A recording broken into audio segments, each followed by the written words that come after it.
the narrative of fatherhood became so great for me that work became lesser than for me. I'm like, I just want to be a dad. I want to be a great dad. I want to raise these kids. I want these kids to work with me in the future.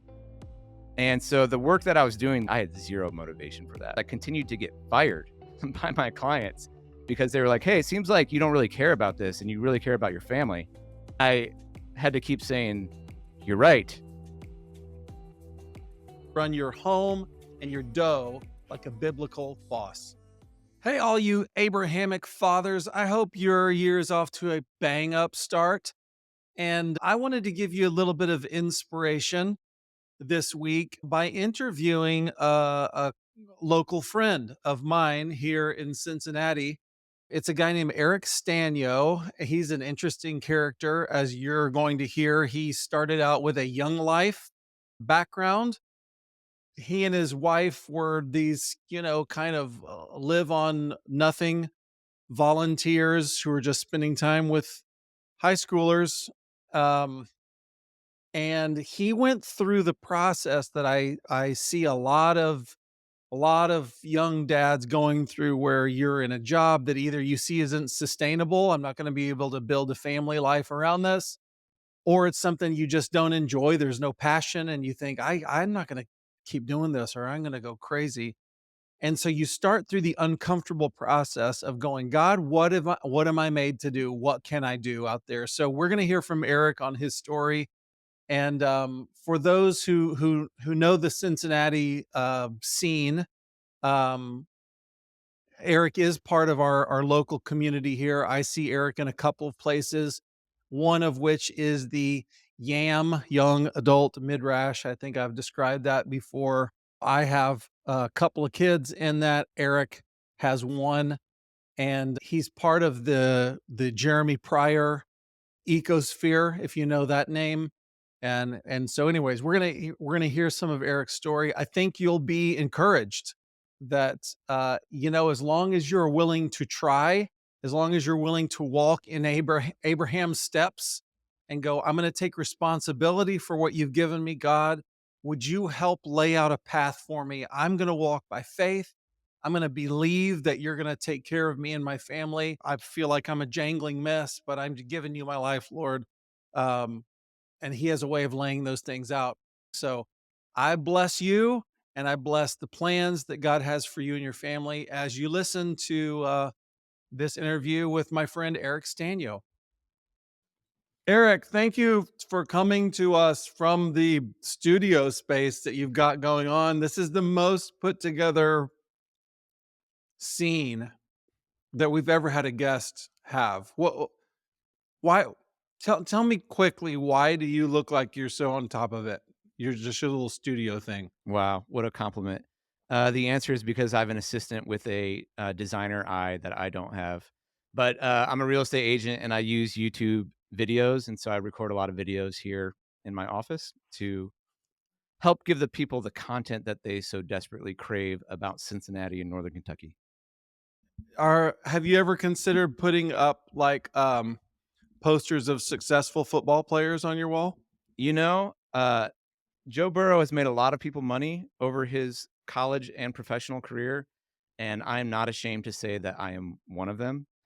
So, uh, and I wish this year was a little bit, I wish it was a little bit better. We were heading to the playoffs so that more people would want to move here and watch him play. Oh, I see. I see over your head, about an inch over your head is a blurry word, Cincinnati. So kind of your brand, which we'll talk about in a while, Yeah, has to do with Cincinnati. So Joe Burrow's part of that for the time being. he is. Yeah, a friend of mine, you probably know him, a mutual artist friend, Daniel Armstrong, Uh-huh. drafted our logo, which pop it up here, bam, bam, bam, Uh-huh. which is the beautiful Roebling Bridge in Cincinnati. Yeah. And we modified it slightly. You The falsified the image of the Roebling A Bridge? little bit. Well, no, we we modified it slightly. If you look at our logo versus the bridge, we wanted to focus on the table. Yes. So our tagline is "Find your home, strengthen your family," and the idea of the bridge is, "Hey, we're real estate. We're gonna do the real estate thing. We'll help you find your home." But the table is obviously the centerpiece symbol of the home and the place where your family should grow strong together. Pretty good. It's a pretty good logo. Thanks. Okay. Here's the thing.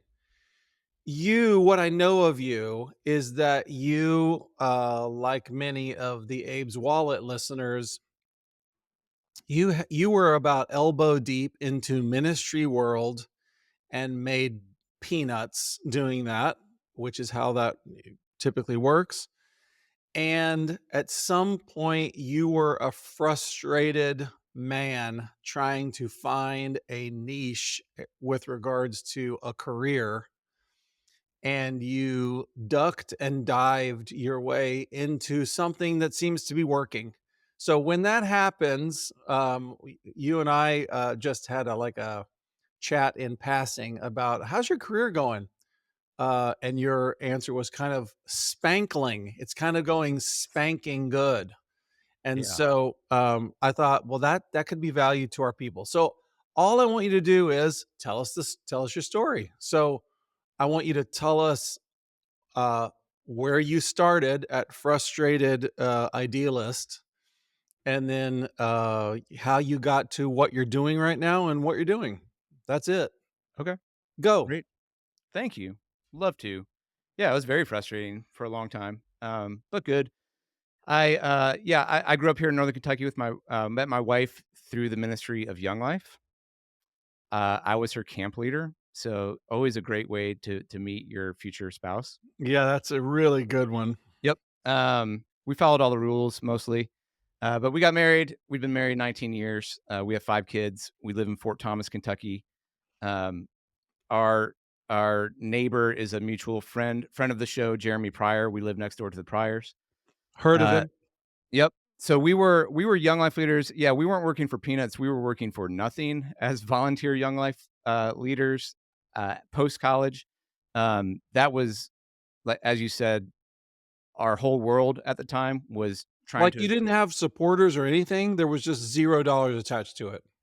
We No, we helped raise money to start an area in Southeast Cincinnati, in the Anderson Township area, and we raised money to hire a staff person, but we were always volunteer leaders. But you didn't get any of it. Correct. No. Okay. Yeah. We looked into that, but, really by God's grace, I would say, we were looking at moving to go on staff in a different state, and, I remember my mother-in-law saying, "You don't wanna move away from us, I won't be by my grandbabies." And we had no grandbabies at the time, and I thought that was a crazy statement to make. But then when the grandbabies started coming, I was so thankful that we Hmm. stayed here because we had both sets of parents here locally. Such a blessing. So fast forward, I failed at selling health insurance. Then I went and delivered pizzas for 2 years for local pizzeria La Rosa's. Bought my wife's wedding ring with pizza delivery money while living in a house with 7 other guys that we dubbed the Ocho because the movie Dodgeball had come out. Then I failed at financial planning and selling, uh, whole life insurance and financial products to all of my families and friends, and when I ran out of them, I realized, "Oh, that's their business model, is recruit young college guys who don't know what they're doing to sell whole life insurance to their families and friends." Um, and then after that, I got into internet marketing. That's around the time I met Jeremy Pryor, Stephen Morey. This was like 2006, so like 18 years ago ish. My friend Ford Knowlton introduced us, and he said, "You got to meet this guy. He's talking about my grandfather and using words like multi generational." I'm like, "What are you talking about?" So we met Jeremy, actually got hired by him early on. They had a business prior, one of their earlier businesses, I went to work for, as a link builder doing SEO research. And, and that started a period where I kind of, for about 10 years, worked in kind of the internet marketing space. During that time, my wife and I, greatly impacted by the story of Abraham and studying Genesis a lot. Yeah. Yeah, your listeners might approve of that name. Yeah. Um, and yeah, yeah, I mean, I'm sure everyone who's listening to this has kind of been like, yeah, that's when things changed when you started thinking about multi-generations and assets, and what does that mean? So we launched a few piddling e-commerce stores during that time, but I would say the first business we launched, which was blanketmybaby.com, just a killer name, and we Yeah. made about 8 cents per blanket sale. Yeah. Um, but it got us off the schneid of the fear of starting a business, I would say.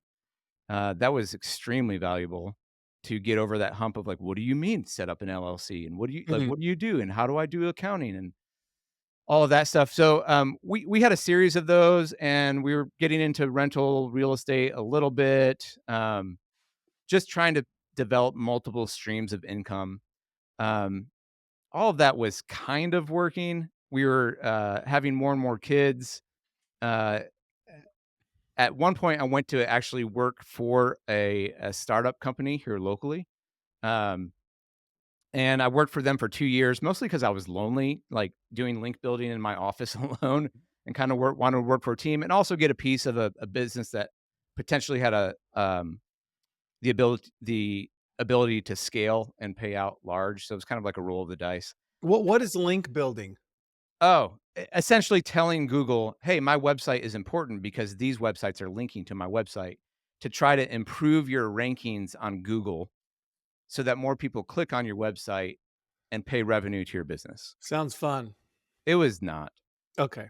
Um, and then you would, like, do it for a while, and then Google would they would change Oh, their right. algorithm, and everything would blow up. I'm like, "This is stupid," Yeah, yeah. because that kept happening over and over again. So, I got to a point around 2015, 16. We had 3 kids and a 4th on the way, and, I was really struggling with work because what had happened for me, and some of your listeners may, resonate with this, was the narrative of fatherhood became so great for me, that the narrative that work became lesser than for me. And so I'm like, "I just wanna be a dad. I wanna be a great dad. I wanna raise these kids. I want these kids to work with me in the future." And that was all great. I think that was all good. However, with my past experience with the volunteer ministry work, I'd kind of separated work out to be like holy work and unholy work. And so the work that I was doing, link building and helping other companies rank online and doing their social media and blah, blah, blah, was like, I was just like, I had zero motivation for that. And what happened was I continued to get fired by my clients because they were like, "Hey, it seems like you don't really care about this and you really care about your family. Um, we're gonna fire you." Uh, and I had to keep saying, "You're right. Sorry about that. You probably should fire me." Um, that got me to a place. A friend of mine was introduced me to a book by Tim Keller called Every Good Endeavor. Fantastic read. Um, the big aha for me out of that book was you're created in God's image. God is a worker. Therefore, any work that you do glorifies God.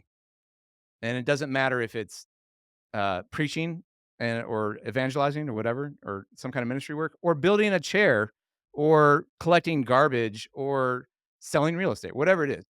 And that was great for me because in my heart, I like worshiping God. And so the idea of doing that all work was worship was very encouraging and freeing for me. I needed that.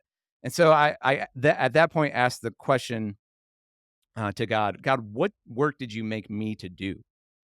And that was a 2-year process for me. It was very frustrating of taking, like, strengths finders tests and personality tests and praying and, but just really asking the Lord, "What I'm open. I wanna work now.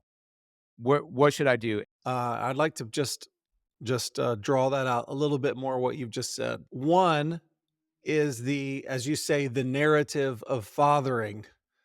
Um, that's one. I mean, I just think of it as when you put your hand to the plow of leading a family, and you start to see when your kids get over the age of 3, and you start to see there's a return on this, and it's actually building living human beings that have my name and are going to be carrying my destiny into the future, your heart migrates into, okay, this matters more than any income earning I'll ever do. And if the income earning I do doesn't serve this family, it's a waste of time. It's an ego trip that's that doesn't last. I think that's important because I think that dynamic happens to a lot of people and then they feel really stuck. And for the ministry types, um, one of our, I mean, in the stratosphere of the Mount Rushmore books around here, one of those has to be "Thou Shalt Prosper" by Daniel Lapin, the rabbi, the good rabbi Daniel Lapin.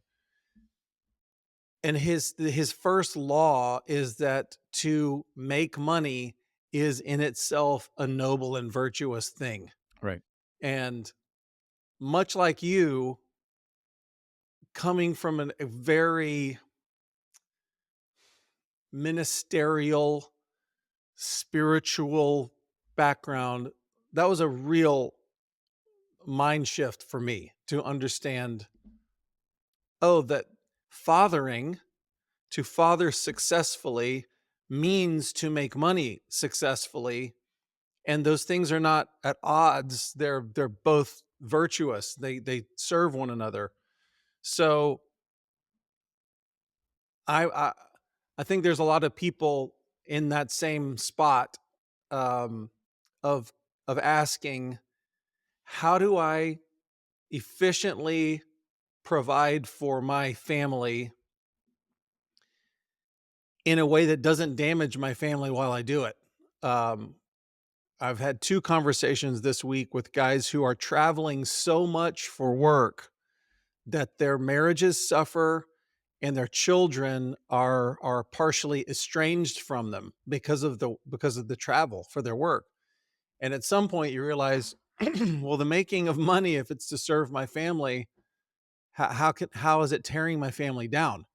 So, anyways, these are all common tensions to people. So the way that God led you to a solution is very important. I want you to take a step by step through the Lord. Okay, you're in these 2 years of going, here's my situation.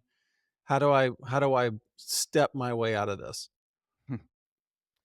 Yeah. I'll speak to that in a moment. Just to go back real quick to that fear of making money.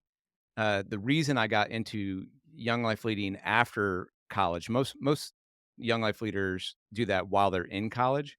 I was at Lipscomb University in Nashville, right down the street from your alma mater, That's uh, right.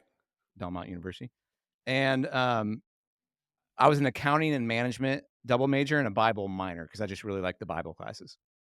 But there was a career fair, and I remember a guy who came like 6'3", handsome, great suit, nice watch, and like kind of put his arm on one from one of the big accounting firms, and was like, "How would you like to make six figures and golf 3 times a week?"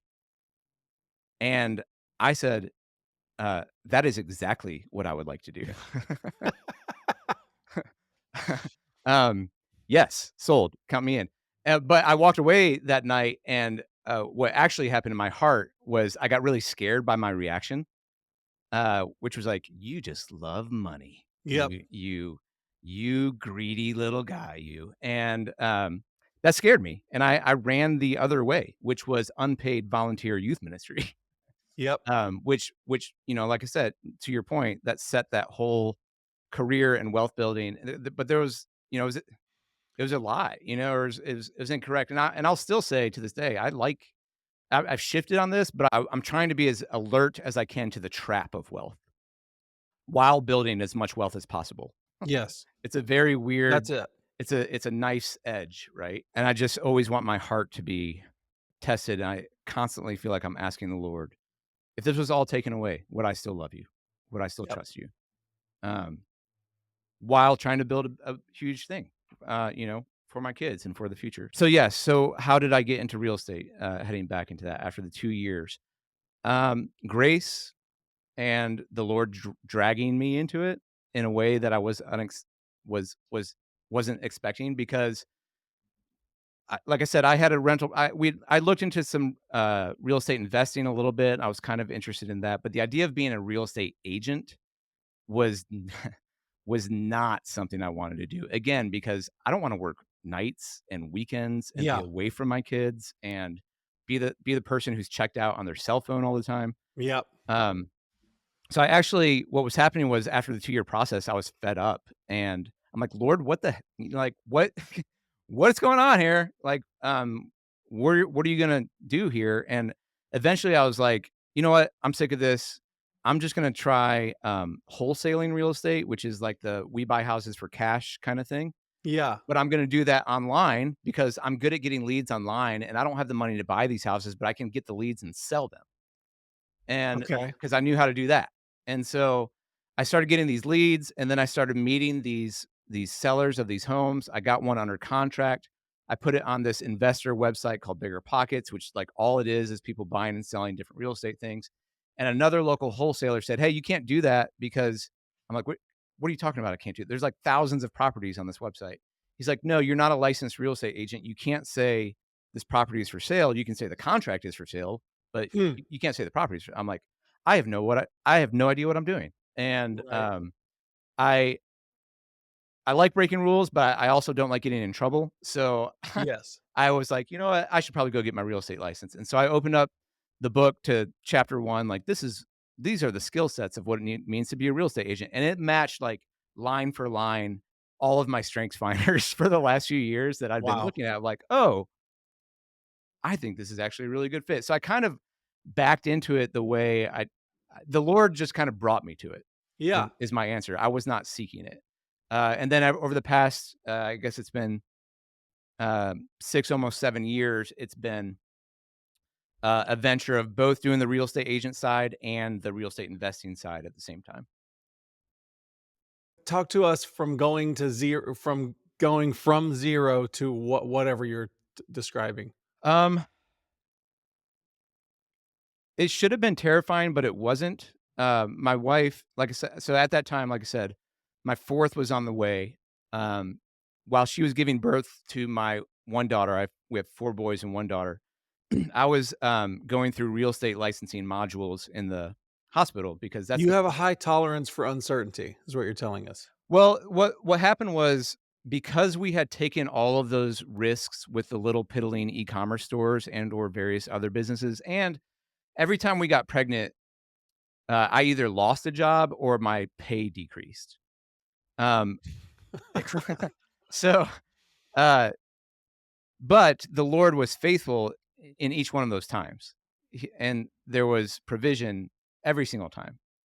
And so so when it came to like, "Hey, honey, I know our fourth kid is on the way," and my taxable income was like $27,000 or something last year. Like, Nice. uh, why don't I try this new venture where 90% of people fail? Um, she was like, "Yeah, go for it." Um, Wow. Bless her. Bless her, but it was like, bless the Lord because he had been so faithful providing in all those times, and we had seen that. It had built up our faith enough to where Yes. we're like, even if this doesn't work, he's gonna protect us. Yep. And that was, it was still scary and hard, and we were starting, like you said, we started from scratch with it, but, we had the the track record of his faithfulness, Yep. which allowed us to make the leap, and so yeah, then, a lot of hard work and the Lord just blessing it over the last several years. Okay, so I'm listening to you as a guy that's kind of interested in getting into real estate, and all I heard you say was, "I got a license, there was a bunch of hard work, and now I'm into owning and investing in real estate." There's a lot in there. What'd you do? Well, the wholesaling side, is kinda scary and has a bad reputation of people robbing little old ladies for good reason, because you don't need a license and you don't need any money to get started. And so it doesn't draw, like, the greatest crowd of people. But on that side, what I found really helpful was like, oh, if you do have character, which I think I have some of that, like, you can really set yourself apart by treating people with dignity and honesty. because what you run into on that side is people who are in really hard positions. Um, their house is either a wreck, they're going through foreclosure, maybe divorce, maybe someone died. So anyway, you can get started on that side without money and without a license pretty quickly. That's one that And are you calling that your real estate investing? Is that what you're calling? Yeah, so what happened with that, like, early on, because I was able to generate the leads, I'd get the contract, I would sell it to other investors who would either flip the property or rent it out, and I would get a fee as the middleman, as someone who Okay. brought them the lead. So it's a way to get kinda fees in the middle quickly, without having to build up a whole, different database on the other side, and then Okay. over time, as I was able to save more money, it's like, "Oh, I can buy this property now, I don't have to sell it." And, we just kept doing that. There was a house in Cincinnati here that I bought for, like, $30,000, um, and I took my 8-year-old son with me.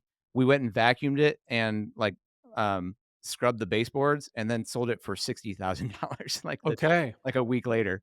I'm like, "That works." Like, that we can do a few more of that, and then we took that Yes. 30K that we made and, like, let's save that up to buy the next one, and so that has been, snowballing, and, now we're, instead of flipping all of them just for the cash, we're holding onto some of those for as rentals.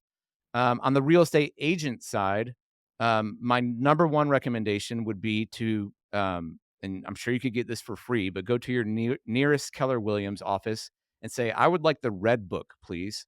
And they would be more than happy to give you that book for free. It was a book written by Gary Keller called The Millionaire Real Estate Agent, and it's literally just gives you the path of what to do step by step. Wow. Um, the biggest reason why real estate agents fail, he's kind of got this pyramid, whatever. I don't need to get into all the charts, but you have to be able to generate leads.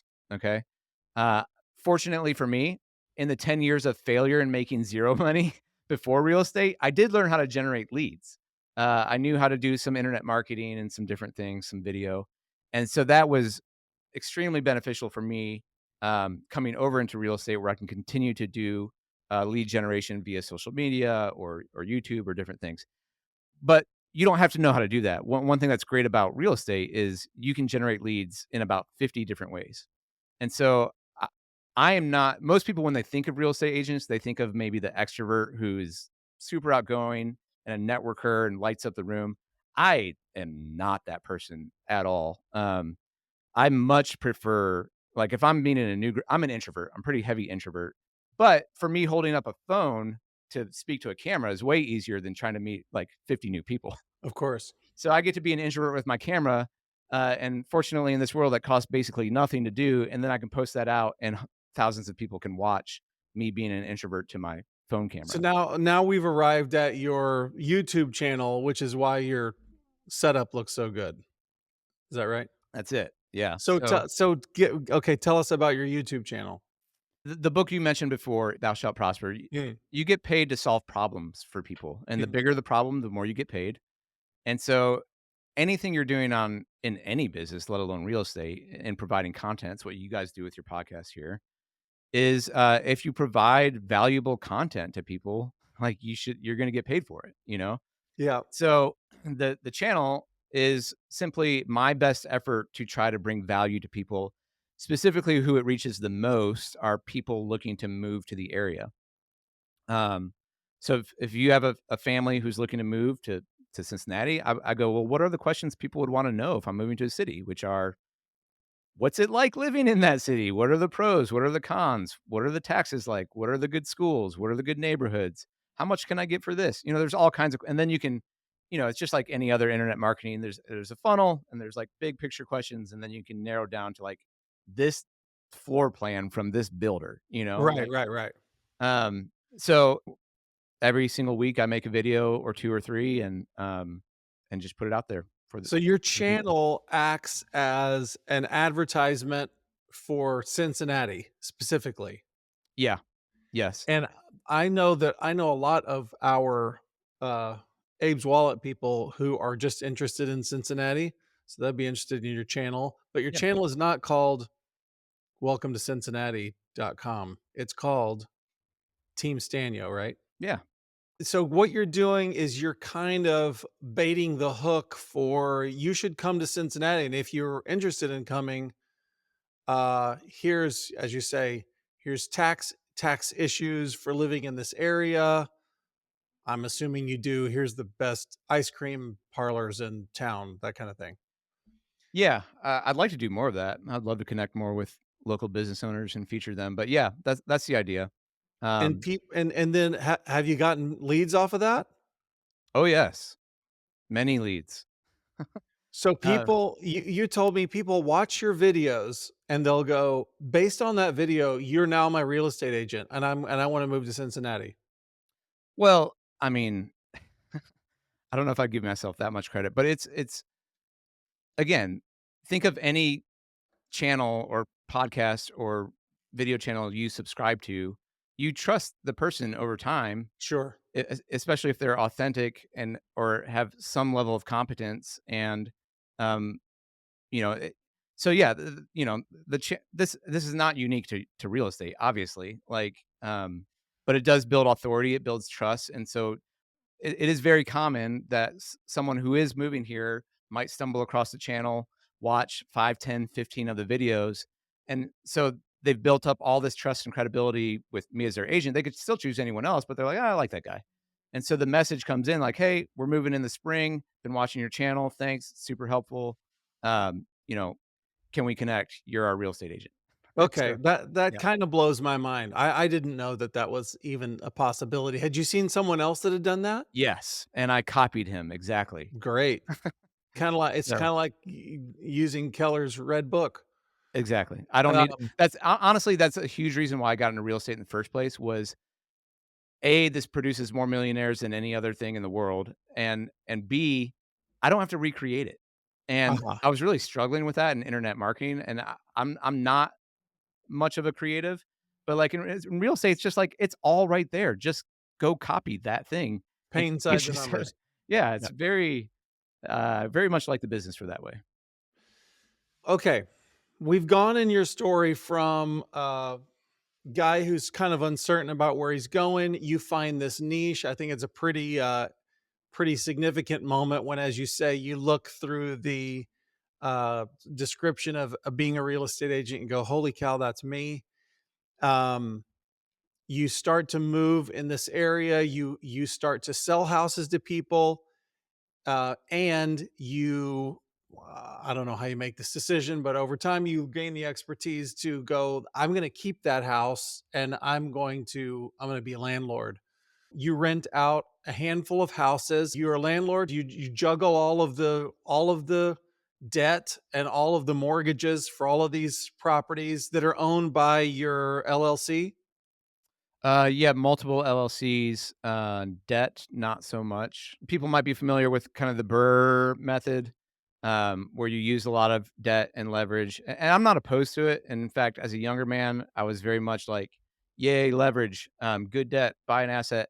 I'm still cool with that. But as we were flipping, I've gotten involved with Dave Ramsey, and I'm like an endorsed local provider for him. So I started listening to him, and I can hear Mark probably like getting antsy right now, just him listening to this. I don't know, but You're like, what is it about Dave Ramsey that you yeah. like or don't like? Well, I was going that route, and then I was gonna probably use leverage to buy like larger apartment buildings, and I still think that's viable. But instead, I just for me personally, I kept getting good deals on these single family homes, and instead of flipping them, I was just like, I'm gonna fix them up and rent them out. I'm not gonna have debt on them. So the handful that we own free and clear right now. So the cash flow is great on those. And part of that decision was currently I am doing the property management. I'll hire that out eventually. And instead of leveraging and getting like a bunch of doors where I have to worry more about management, I only have a handful right now, and Uh-huh. it's not super complicated. And where my kids range from 14 down to 4, 14, 12, 9, 6, and 4. Um, I'm just keeping it tidier, and there's also a lot less stress that if something does go completely haywire or the tenant goes out for a little bit, I'm not beholden to the banknote. Right. So we're just doing that. We're saving up, then we buy the next one, then we save up and buy the next one right now. Okay. So it's working for you. You're people using you as an agent. That's working. You got a little stable of houses that you're a landlord for. So my question is, at what point? I'll throw in here, um, not to be indelicate, but I assumed things were. I remember when you started up, and it's sort of like, "Will you take my business card?" And like she trying to like, "Hey guys, I'm gonna try this out now." And I didn't know much news. I didn't know much news from that, but a recent data point for me was coming up into your backyard and seeing an addition that you're putting onto your 1910 house. When is your house built? Yeah, 1905. Yep. 1905. And the addition is bigger than the house. It's bigger than the house. And I thought, things are going well for Eric. Are things going well for Eric? So maybe when that thing is done, we'll have a tent tour, because I know that you're Yeah. designing. You're like one of the few kind of exciting people to talk to, because like Mr. Pryor next door, your next door neighbor, Mr. Pryor, you will have planned your home based on an Abrahamic family model. The way that you're using your home will be, because you're thinking multi-generationally, you're thinking of your home as a headquarters for the local church, etc. Yeah. So that's all exciting. So we'll do a tent tour someday. But my question is, at what point did you personally feel like, I think this is going to work? I don't think I'm going to have to look for another career in 5 years. I think this is it. I think this is happening. Good question. That was probably into year 2 of it. As it was growing early on, there was a lot of my wife and I looking at each other going like, "Is this really happening?" Um, just genuinely surprised that Mm, it was it was working, because I felt like we were hitting so many walls before. But yeah, I would say, like, even now, we're still, the addition is, for me personally, there's a large chunk going towards that, as you noted, and it's slowing down some of the financial plans for sure. But we got to the point with our current house and what we wanted to do with our family, with the church in the future, where my wife's like, we need to make a decision on this. And so that, alongside with the rentals for me are a little bit of security, in that, like, if I go get hit by a bus, it's like my wife can she's getting this income, my kids are getting this income. yeah. And so, um, I don't know if I'm answering your question really well. Probably No, year 2 no, or you're 3. doing fine. Yeah, the house is super fun. Like you said, I was we lived in the house next door while the Pryors built their multi-generational multiple additions and watched their Yeah, parents move in. Been very helpful for nearly 20 years now to look at someone I respect and has so much wisdom, and who is 7 or 8 years in front of me. yeah, That's just such a blessing to be able to do that, and again, just like real estate, it's like I can look right there and be like, "Oh, that looks like a pretty good idea. Um, I think I'm gonna do that." So, yeah, we've built it with the idea of the now, and how we can use it for our family and the church and aging parents. And we're trying to build it for so we can die in it. We're putting a first floor bedroom in it. yep, We're building it so that when our kids are getting married and are in that weird 20s season where they might not be making a lot of income, but they've got a kid, could they come back into the basement and have an apartment down there? And yes, the answer is yes, they can, because we're building that for them. And yeah, we're that's telling cool. them that at 12 years old. And we're saying, hey guys, this is where we want to be forever. What actually happened was, 4 years ago. So I was looking this up earlier. I I've been doing goal setting for myself since 2009, Okay. and that has morphed over the years. I went to work with some guys who had a whole goals retreat summit where it's like, write your obituary and all that kind of stuff. Yeah. And then I came across your guys's, and so the last few years, so now it's like this big, gigantic monster blob goal thing, Yes. where my wife is like, "Do we have to go through all of that?" Uh, But, so it's more about whittling it down. But, 4 years ago, specifically, instead of just the goal setting, I wrote a narrative out. Oh, And what's really fun, and the narrative was for 20 years in the future. uh-huh. We wrote it kinda in 2020, and then I wrote it for Sukkot 2040.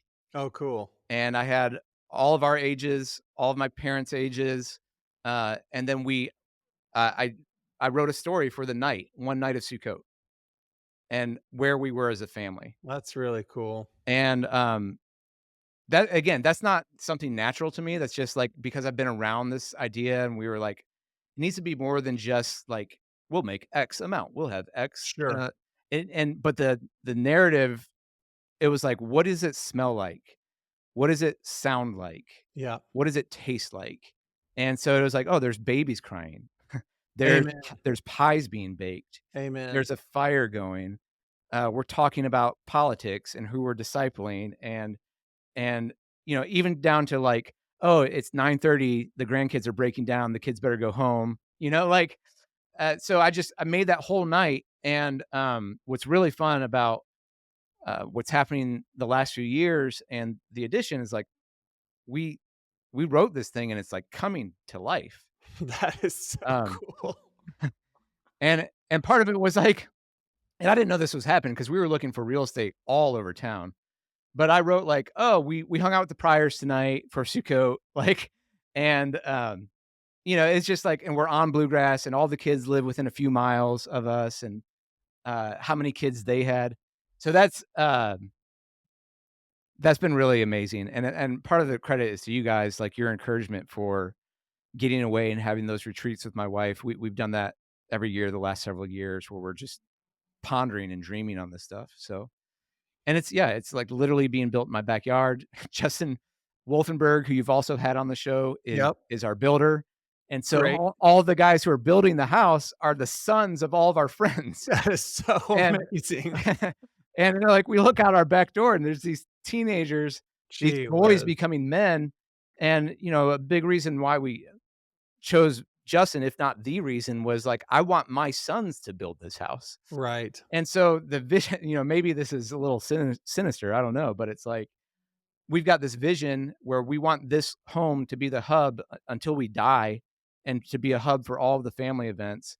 And it's like, if I can get my children to actually swing a hammer on this place, they're gonna be like, "Remember when we raised that wall?" Of course. Um, yes, I remember, Of And course. so it's yeah, it really is a beautiful thing that's happening right now. It's a little scary and terrifying, and to your point, I think my wife and I are not really good at understanding scale of blueprints to, like, what's in real life. But we're looking at it, we're like, "Oh my gosh, what did we do?" Yeah, and we were reading Luke 14 this week in our church, and it talks about the man who built the tower and ran out of money, and I'm like, "This passage is, like, haunting me right now." Everyone's eyes cut to you in the whole room. "Oh, no, we've still got some money, guys. Come on." Yeah. No, yeah, so we might have to move a few things around, but the Lord's really blessing it. And again, this could all blow up. My wife, she keeps I'm sorry for rambling on. She's like, "Hey, what if we get here and everything blows up?" And that's to me the thing I keep testing my heart throughout this is like, what if we have to sell it? What if real estate stops working well? And Right. what if I don't know, America goes crazy, like, or we have to move, or and I'm just like, "That's okay. Like, we're doing this thing. We built this By vision." faith. Yeah, and if all these plans change, Lord, we're following you. And that's the thing I don't know until it happens, but I'm, like, constantly trying to ask my heart or test my heart, like, "Are you doing this for yourself?" And I know there's some of that in there where, yeah, I am doing this for myself, some, but I'm also, like, I'm telling the kids, I'm telling them, like, I can't wait to invite people here. Like, how do we use this house for the kingdom? Who are we gonna invite in? Who's it gonna bless? And so Yes. we're talking about all that now and trying to figure out, because we're about to enter into that season where it's like we're less in the younger kid phase and more in the like, okay, we can. And again, we've seen that next door at the Priors with these Yeah. teenagers. Once they get released, it's like, whoa, okay, what are they gonna bring into this place? It's gonna be amazing. Yeah. And can I obligate you right now that not only you're gonna have the great room like the Priors, but if you're out of town, we can come use your house for YAM meetings whenever we want. Yeah, I mean, that's why we designed it like this. Okay, good. Yes, the answer is Um, yes. um, just, we're wrapping up, but I wanna step off the stage. This isn't the main, topic, but the fact is that we know that many of our listeners are females, they're wives, Yeah. and these young families are in this position, and you have just, um, given Whitney really good grades on how she weathered, um, this process of not knowing where my husband is going or what will be our provision next year, etc. Any observations of yours as a husband that you would say, you know, if I could encourage a wife who's in this uncomfortable position of either not knowing what you're doing with your career or you're in the middle of a transition, here's what it meant for me to have a wife that acted this way, or I would give this kind of advice for wives who are in this spot. I love my wife. She's going through it right now, like, it is a l she she's homeschooling 3 kids, has a 4-year-old, our oldest is in public school, um, and she's of the options we had, which was go buy a house somewhere else that fits our needs, build somewhere else, or do the addition, this is by, like, a magnifold of 10 times the hardest, you know, by far, be it wasn't like it was her dream to build and design a house, this is not her wheelhouse. She has to make all these decisions every single day and research shingles and, like, windows, and this is not like, "Oh, I've just always dreamed of doing this." No, she hates it. Like, she's not very pleased. However, she is lovingly following the vision, um, serving me and the family in doing something really, really hard for something that we by faith hope will turn beautiful, you know? Over the years as she's interacted with you, she's not afraid to, like, tell it how it is either or, like, push back on different things, and Yeah. what's beautiful about my wife is she's, we joke about it, but it's true, like, she is a woman to contend with, Yeah. and, uh, and it makes me a better man and pushes me, and so it's not my wife, there I don't know, there's a broad spectrum of types of women. Um, my wife, I believe I'm gonna pull a Jeremy Pryor and bring in the Lord of the Rings world. Okay. You're nerding it up. Here he goes, everybody. She leans more towards the Éowyn character, Ah. who's a warrior, okay? And so, the fact that she's been in the home, it's not like this is my natural environment to cook meals and to homeschool my, uh, husband's children and to, design and build an addition, because she needs to relate and connect and network with other people. She is amazingly gifted at it. Mhm. And so, in some ways, I'm very excited for as our kids grow into this next stage and what where she will be released in that spot. I feel like she has, lovingly served the vision of the last 10 years, and I'm like, I where God has brought us financially and, with our family and with this house, I am very much looking forward to, like, the next 10 years for her, and I don't know what that looks like, Mm.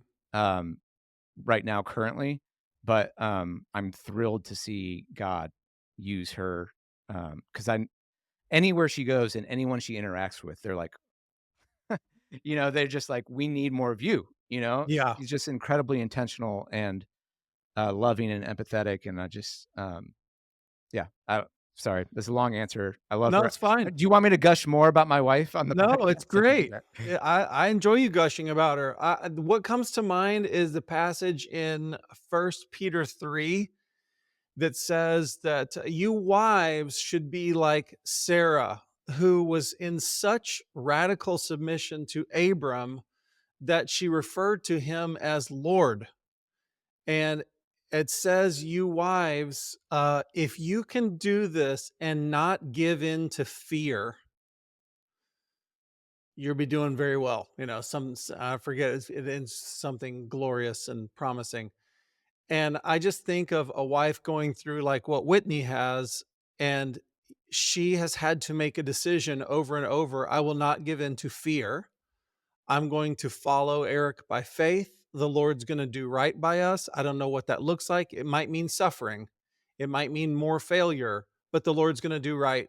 And I'm going to follow and I'm going to believe and serve. And that's so hard and it's noble and it's so impressive when you see it because usually in American culture, the wife's role is to browbeat her husband, to try to smash him into a cookie cutter um, predictability that provides a veneer of security. When really, what godly wives want is a man who's willing to go into the frontier and to build something. And even if you've had a blueprint for the things that you've done, you just told us the story of how you started with going like, I don't know. And you end up with this thing that's working and is growing and building. And I esteem both of you for this process you've been through. Obviously, I esteem you, or I wouldn't give you an episode. So I think you're an example that people can draft on. So bless you for the faith and courage that it's taken you to find your way to where you are now. Thank you for saying that. That means a lot. I appreciate that. Yeah, man. Looked up to you for a long time as well, and yeah, I hope this is helpful to someone out there. It is very much. And thank you for your time, Eric.